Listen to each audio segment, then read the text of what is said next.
everyone, this is Paul Gale from paulgalenetwork.com, and thank you for joining me today for video game news. It is December 3rd, 2020, and these are the top stories of the day. Before I start, today is going to be a pretty big show. It might be our longest episode yet. If not, it'll be up there because there are a lot of cool things to talk about today. Okay, so let's get started. First up, Jeff Keighley announced today.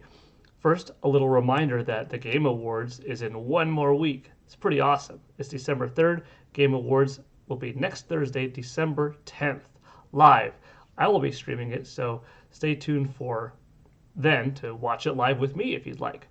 And then he also announced a couple of presenters, which are pretty cool.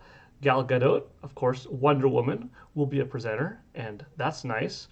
And right after that, he announced Brie Larson, well-known Nintendo fan, will be a presenter as well. And of course, she's Captain Marvel. So we've got Wonder Woman and Captain Marvel, Gal Gadot and Brie Larson. Pretty neat to learn that there will be presenters next week. I'm looking forward to the show. It's definitely shaping up to be something that is solid each year, you know? It has been that way for a while, but I think they've only gotten better, and I'm really excited to see what we get next week. Of course, last year, one of the biggest things was the Xbox Series X unveiling. Wow, I'll never forget that. We've had, Legend of Zelda concert performances before with Imagine Dragons and Eiji Aonuma. We've had great presenters before, like Reggie Fils-Aimé. We've had the heads of Nintendo, Xbox, and PlayStation all, in front of the camera at the same time, standing with each other. That's kind of a rare sight to see. Of course, Mortal Kombat 11 was unveiled there. We've had Bayonetta 3 unveiled there. First footage in a long time of The Legend of Zelda Breath of the Wild unveiled there. So, it's definitely become a big place for game reveals, especially without an E3 this year. This really is going to be even more impactful than normal, I think, because it's kind of taken the place of E3 in some ways. And of course, the Game Awards themselves are always nice to look at, who won what, right, from each category. If I had to say something that I really hope to see at the show would be, gosh, give me a trailer for Metroid Prime 4. I would love that. Metroid Prime 4 would be huge. A trailer for The Legend of Zelda Breath of the Wild sequel would be huge. A Bayonetta 3 trailer would be wild. God of War, the next entry, would also be crazy. Halo Infinite would be pretty cool, even though we've seen already quite a bit of that, but that seems to be kind of likely, perhaps. Street Fighter 6 would blow my mind. A new Perfect Dark would blow my mind. I don't know. It's fun to speculate what could be there without knowing, but I'm excited regardless. Moving along from Game Awards talk, we have a half-a-minute trailer today from Pokemon, and I thought I would show it. It's Pokemon Go related. It's kind of a cool holiday-themed commercial, if you will. Poke trucks delivering Pokestops all across the world. Brand new locations. This holiday, bringing you more Pokestops, more Pokeballs, more characters. The Kalos region has arrived. I think that's neat. I think that it's amazing that 4 fast years have already gone from when Pokemon Go was first released, and it was pretty crazy. It was a worldwide phenomenon, nothing quite like it before from a social interacting experience. Everywhere you went for those initial first several weeks was just playing the game. You'd go to the beach, you'd go to the park, you just walk down the neighborhood like you're seeing people playing on the phone, and it did quite a bit for communities and people getting out there and walking, exercising, socializing, getting into better shape, just having fun, whether you paid for things down the road or just enjoyed it as a free game on your iPhone or Android. It was pretty sweet. So I still check it out time to time again. I'm not super active, but the community that does keep it active is quite strong. So I'm looking forward to seeing what's to come this holiday season. Moving on from Pokemon talk, gosh, they're doing it again. Nintendo is dropping yet another promotion this year to celebrate Super Mario Brothers anniversary. Earlier this year, of course, in the summer, Nintendo teamed up with Puma to release the Super Mario 64 Puma shoes, which I purchased and I did an unboxing of on Video Game News with Paul Gale Network. And then we got to see, there's a Super Mario Galaxy and a Super Mario Sunshine themed pair of Puma shoes. And now we've got Super Mario Brothers / NES Puma shoes coming. These arrive tomorrow. I should say they'll be available for sale tomorrow. And I'm looking at them and I'm like, I don't need another pair of shoes right now, I've got a couple of different pairs of, good Nike shoes, some running ones, some basketball ones, some high top ones. I have my Vans Nintendo shoes, 2 different pairs of those. I have some regular shoes. I've got the Puma Mario 64 shoes, and now another one. They're so cool that I don't need another pair. And I'm not even like a major shoe guy where I just buy shoes nonstop. It sounds like I do because, lately there's been a lot of cool stuff that I've been buying. I've got, my LA Rams kind of colored shoes, and of course my Nintendo ones, like I said, different pairs for different needs. But looking at these, okay, the bottom is just the bottom, but looking at these, they're cool enough that I might have to just get another one. And the problem is, it's real. The struggle is real, I'll tell you. Next year, is The Legend of Zelda's 35th anniversary. Nintendo's going to have partnerships with companies. It's almost guaranteed. Will it be as many as Mario? I don't think so. But could we see, Zelda and Lego? Could we see Zelda and, Yogurtland and Puma or Vans or something? Possibly. Some of these places could be partnering up with Nintendo for Zelda collabs. Will it be another shoe that I have to get? I don't know. I'll let you know if I pick these up. Hard to say. Moving on from Nintendo, going into Sony talk, I gotta say, happy 26th birthday to the original Sony PlayStation. It came out in Japan December 3rd, 1994. We in the West, got our first hands on it in 1995, but today is the actual birth date of when the system first came out. Kind of wild looking back at what was once, the new kid on the block. For you, maybe it was your first console, depending on how old you are that's watching this. I'm 37. I was born in 1983. So for me, this wasn't my first system. This was something that, I grew into. But over the last 26 years, PlayStation's been, one of the top leading brands in the video game industry. And it's pretty cool to see how far it's come. Even looking at the controller, you see that, it started off very reminiscent of a Super NES controller, just with 2 extra shoulder buttons and, a little bit of a grip here and there. Even the color scheme, being kind of gray, reminiscent of the NES, SNES. But then they kind of switched things up when they went into PlayStation being, all black, or you could go vertical and had some distinct blue lines. And that's kind of when they went with a blue theme as, their color. But they still have the old logo. It's still used on products that have come out. They haven't changed this 4-face button layout. Of course, they've brought different things into the video game industry, with the dual analog stick design, which of course with the DualShock and DualShock 2, 3, 4, they have them right here.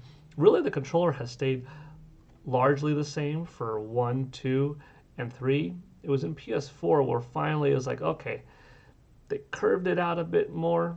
It was still a PlayStation controller, but it was definitely more modern,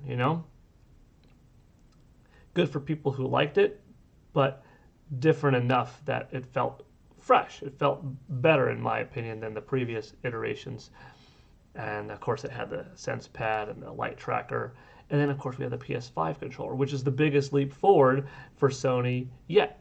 That one you could see that it had a little bit of a, Nintendo inspiration or Xbox inspiration. And that's not a bad thing. From a lot of people that I've talked to that are huge PlayStation people, like this is their only console, this is, their allegiance and what have you. Most seem to like the new PS5 controller. There are some that are not fans of the DualSense at all, though. I personally like it. When I did my unboxing, I spoke highly of it, and I think that the new PS5 controller is probably my favorite from Sony's controllers over the years. I like the thickness. Maybe I'll do that in a future video. I'll bring out one controller from each of the generations of PlayStation. I'll have a different size hand comparison and stuff like that, and give a little bit of a look back. But anyhow, if you want a really cool article, well, a little bit biased because it's my article, but on paulgalenetwork.com back in 2010 on September 9th, I did a This Week in Gaming History. It was a 15-year later, versus article of Sony PlayStation versus Nintendo 64. Of course, I picked September 9th to write it because at that point, that was the 15th anniversary of PlayStation in North America and its release. But it's a neat article that I wrote 10 years ago, which is pretty crazy how time flies, like I keep saying. But it's a good, as unbiased as you could be, fact by fact comparison between PlayStation and Nintendo 64. Obviously, there's some opinion that goes into it when it comes to genre of games and things like that, but everything is as accurate as I could make it, right? So if you want to check that out, go to paulgalenetwork.com and read more. Okay, moving along. We had some Nintendo talk, we had some Sony talk. Now it's time to go with Microsoft. They released this minute and a half, Xbox holiday trailer, and I thought I'd play it for you, so let's check that out together. Got this guy playing Halo Infinite.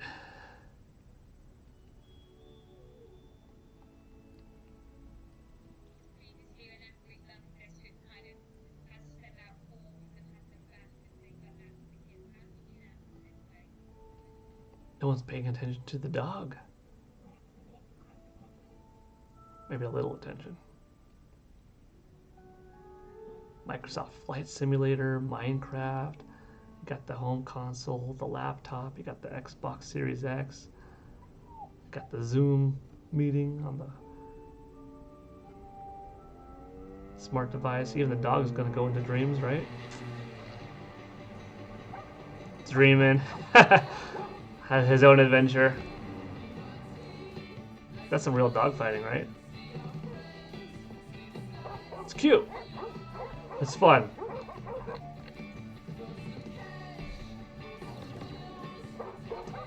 That's pretty awesome.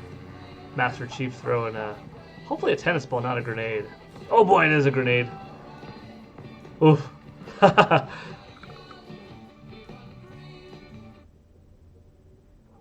I like this a lot. This holiday, find your joy. See you out there. That's cool.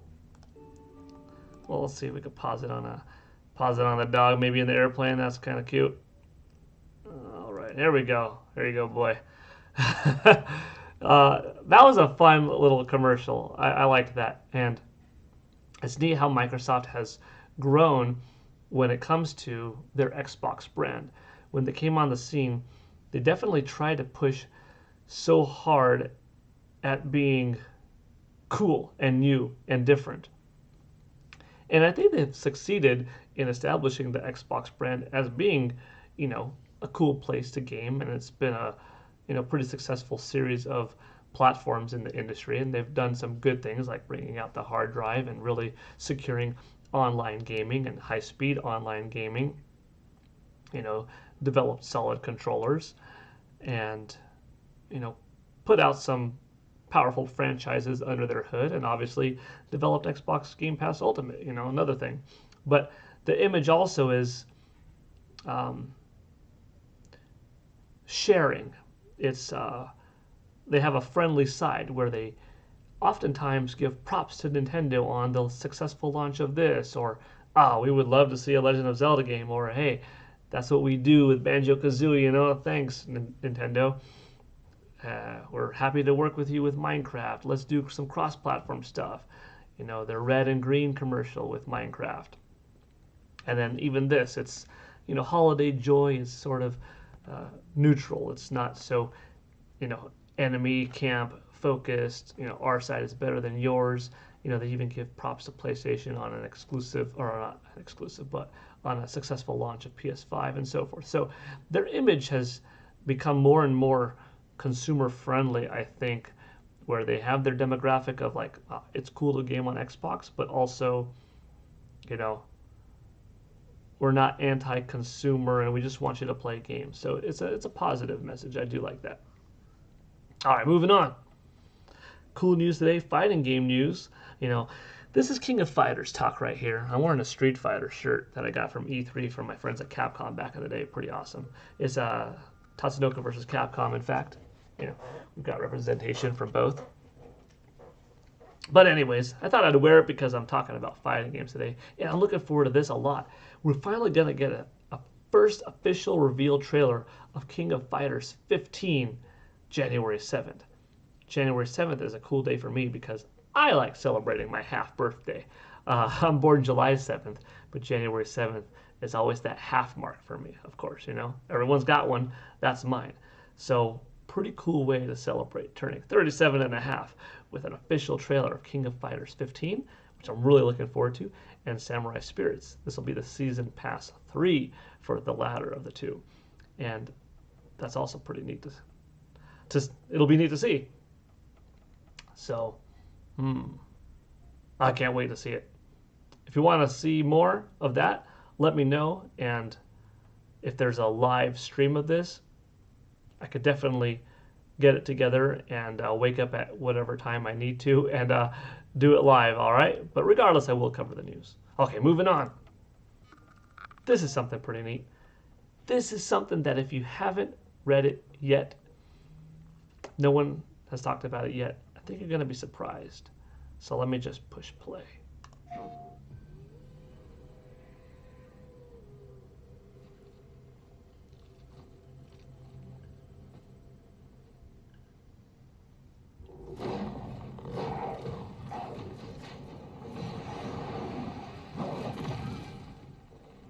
Of course, you could read up here, but now you can see.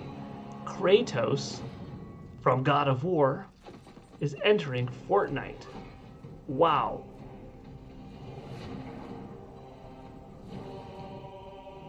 Pretty awesome, right?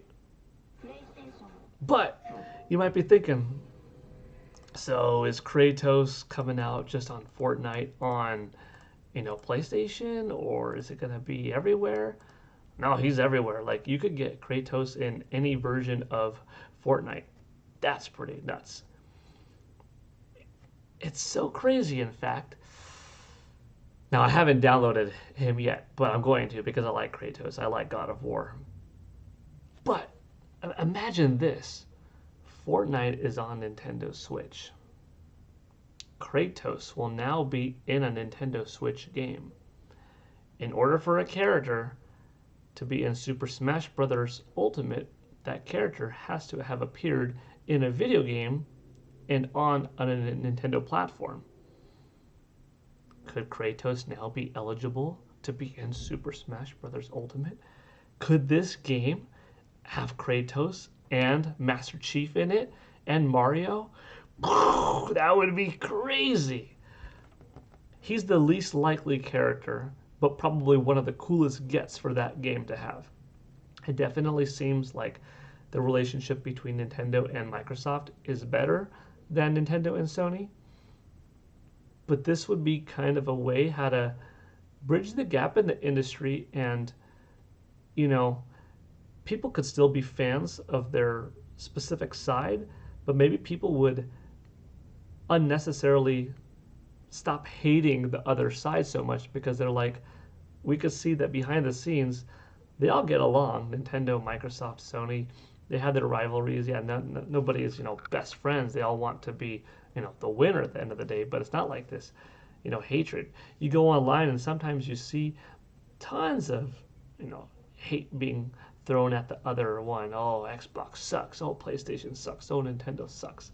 Like, the gaming industry has evolved so well that each company offers something really solid. You know, Nintendo has its legacy content of dozens of franchises, many excellent IP. They pioneered technology. They've got great multiplayer games. They shake things up by introducing new features, new controls, new genres. You know, Sony, from a hardware perspective, they know what to put a CD player because that's going to be the next trend, a DVD player because that's going to be the next trend, a Blu-ray player because that's going to be the next trend. You know, they went from not really making games themselves to now having studios, Sony Santa Monica Studios, and purchasing Insomniac Games. So they have lots of strong, you know, single-player, story-driven titles. And Microsoft, you know, they were the new guys on the scene like Sony was back in the day, but obviously Xbox joined the party, you know, several years later. But they've got Halo and they've got Gears of War and they made a big Rare acquisition and now they've got Game Pass Ultimate, very consumer friendly. They introduced, you know, hard drives and high-speed gaming online, a nice network, and also solid. So nobody's bad, nobody sucks. It's just different types of good. If you like gaming, you should be a fan of gaming overall. And even from this perspective, if you have a favorite and you want that favorite to win, you shouldn't want the other ones to be horrible. You should want them to be really good because then that level of good challenges your favorite company to not get soft, to keep trying to push harder and higher and better. So that healthy competition only makes your favorite company that much better in the end. So look at it from that perspective. You shouldn't want someone to fail because when there's a monopoly and nobody else gives you good competition, that's when you kind of get cocky and you start to, you know, maybe lack in quality. Now, let's talk about this. Not official yet, but Master Chief has been floating around, and it looks like the rumors are going to be true that he is entering Fortnite as well. Obviously, Kratos is legit. Trailer in the game, you could check him out now. But Master Chief, I think this is also awesome. I don't want to get super hyped up yet, but it looks like it's a done deal. I'll let you know when the news officially gets announced by Microsoft, by Xbox, by Epic, whomever talks about it first, but that would be pretty wild. Now, the last thing I could say is, if this is a talk of bounty hunters, and you know, we had Mandalorian enter, we've got Kratos, it looks like we're probably going to get Master Chief. Do we get Samus Aran? Oh man, could you imagine? But then, that's the question. You know, Nintendo's pretty protective of its IP. Would Samus be available on Fortnite all across the board? Could you download Samus and play her on your PS5 or on your Xbox Series X? That would be pretty crazy. Oh, I'd love to have a group of friends play, you know, let's do a squad of 3 or 4 and, you know, be Samus, Kratos, and Master Chief running around together, and a fourth friend, you know, play as Mandalorian. That'd just be awesome. Okay, that's a little bit of speculation, but moving on into more news. I've got another video today. Like I said, we're already 23 minutes into video game news with PGN today, and I'm having a great time. There's a lot of fun stuff to talk about. This is a video from Nintendo with Serena Williams, pro tennis player. And you're going to see her play Nintendo Switch. Mario Tennis, of course.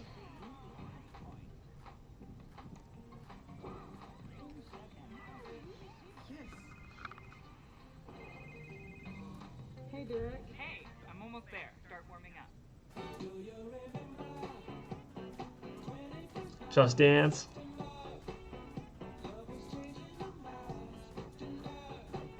Really, Serena?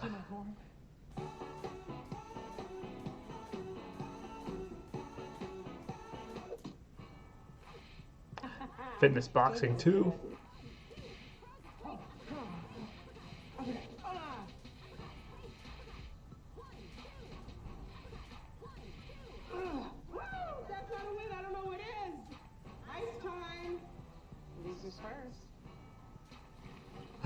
I'm just gonna enjoy these 2 minutes.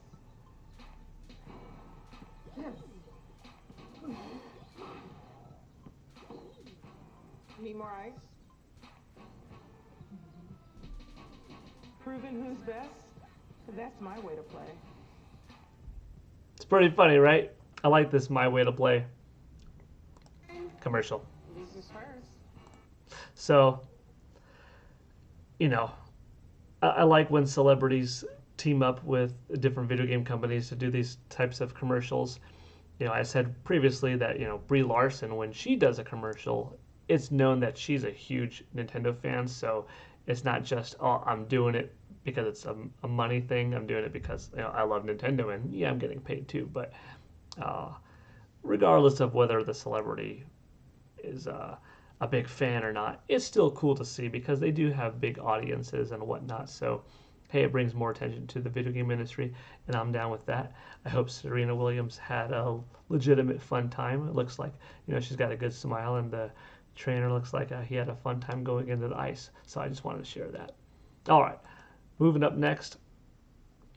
This is one of the coolest pieces of news today, and I'm really happy that I get to talk about it. I mean, I could talk about anything on the channel, of course, but this is video game news, right? Well, today's news was shocking. Warner Brothers announced that every single of their films set to release in 2021 will release on HBO Max the very same day as it hits on theaters. You'll be able to see these movies for a month at no extra cost if you have HBO Max. They'll be able to be streamed during that time.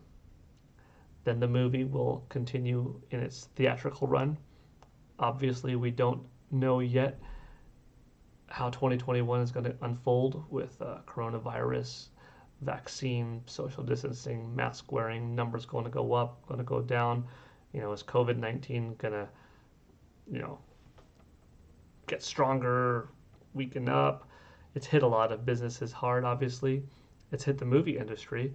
I mean, what's the last movie that you saw in theaters? What's the last juggernaut? Over the weekend, so-and-so movie debuted at $220 million in the United States and has a, worldwide cume of $750 million already. Like, right? 2020 hasn't had that. But why am I sharing this? Well, Mortal Kombat is a Warner Brothers film. That means that we're going to get Mortal Kombat next year. Now, it was just a couple of weeks ago where I talked about the news around Mortal Kombat and that, we're going to get a trailer when they're ready. We're going to get the movie when they're ready. It was looking like, late 2021, maybe 2022 would be when we finally get the trailer and the movie. Well, the movie specifically later. But no, looks like now we're finally going to get the movie and presumably a trailer before it next year. Now, I'm excited about Mortal Kombat, don't get me wrong. But why I'm really excited personally is Godzilla vs. Kong. I have been looking forward to that movie for so long. For me personally, now I would break this news regardless on my YouTube channel and on Paul Gale Network. I would have a solo story of Warner Brothers, and I would have a solo story of my hype for seeing Godzilla vs. Kong, that much closer to coming out. But it's kind of neat being able to roll that right into a video game news day because thanks to Mortal Kombat, it is video game news related. But going on Godzilla vs. Kong, yeah, that's a movie that was supposed to come out this past March 17th, then got delayed to November 20th, and then now delayed to May 21st next year. Now we'll see when does everything come out. But that's going to be one of the first movies that I watch. Probably the first one. If it's safe to go to movie theaters and if a local movie theater is open, I would pay to see Godzilla vs. Kong, preferably, on the big screen. Otherwise, I'll enjoy it at home and be very happy. And I'm stoked for Mortal Kombat 2, of course. But that's it for the movie talk. And finally today, as we're hitting a half hour, it's Thursday, so we got to talk about my sales. Once again, Chris1964, thank you from the ResetEra.com forums for supplying this nice chart of the Famitsu sales for week 48 in Japan, going from November 23rd to November 29th. Coming in at number 1, it's last week's number 1 title, Momotaro Dentetsu, at 126,000 units. Number 2 is Hyrule Warriors at 40,000. Number 3 is Ring Fit Adventure. I shouldn't say despite, but unlike the first 2 games, which had a drop from the previous week, Ring Fit Adventure is actually neck and neck.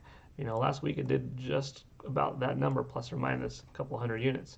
So 36,000 is very solid. Animal Crossing New Horizons at number 4 with 35,000. Over 6 million physical, which is wild, although that already happened last week. Number 5, Pikmin 3 Deluxe, hanging in there, doing very well. This bodes well for a Pikmin 4, I'll tell you that. 21,000. Number 6, Taiko no Tatsujin for Nintendo Switch at 15,000. PS4, the solo PS4 game on this chart at number 7 is Call of Duty Black Ops Cold War with 14,000. Number 8 is Mario Kart 8 Deluxe, 14,600, up 8% from the previous week. And number 9, Fortnite for Nintendo Switch, that Arctic bundle, or the Last Laugh bundle, I should say, 14,000. And at number 10 is the Nintendo Switch's Pokemon Sword and Shield, one or the other plus expansion pack bundle, which did 12,370, and that's up 8% from its previous week. If you add up all of Pokemon's sales, the Sword Shield individually, expansion pass bundle thrown in, online, eShop sales, Pokemon is very strong, and Sword and Shield at the end of the day is going to be one of the top selling Pokemon games of all time, especially as we get into the holiday shopping season.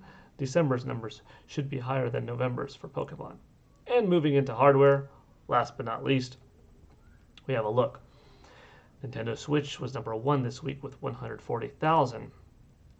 PlayStation 5 at number 2 with 40,000. PS4 at number 3 for 3,600. Xbox Series consoles at 3,500 coming in at number 4. Number 5, 3DS at 520, and Xbox One at number 6 with 32 units sold.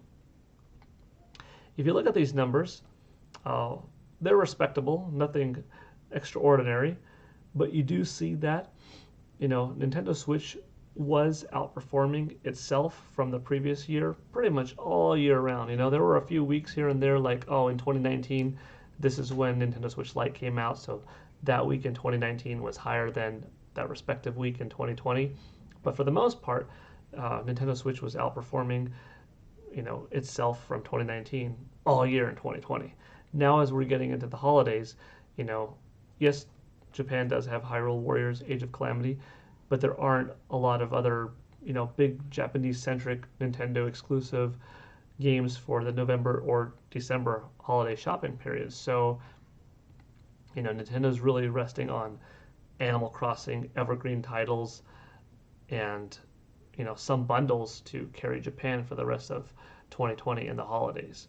A lot of people in Japan already did buy Animal Crossing and stuff like that. So there's definitely a limit of how many games are going to be sold, but I still expect it to do well. And as far as new consoles sold, I'm still expecting Nintendo Switch to be number 1 by a large margin in Japan. But it looks like we might not get, in the final 6 weeks or so of the holiday shopping season of the year, Nintendo Switch to outperform its 2019 last 6 weeks. The rest of the world's another story. I have a feeling that North America is going to make up the slack for Japan in this case, but still respectable numbers. But 145,000 is less than last year's 186,000. It's also less than last week's 179,000. But small things. I think at the end of the day, we're still going to see Nintendo Switch hit 6 million year to date in Japan, which is still a tremendous number to hit. And, this live to date will definitely pass 17 million. Whew, that's a mouthful. Thank you for watching. Today's video was jam-packed, like I said. You're going to have to let me know what you thought of it. Probably one of my favorite episodes of Video Game News with Paul Gale Network to date. Appreciate your time. Hope you all have a great day. I'll see you tomorrow for more video game news. Take care. Bye.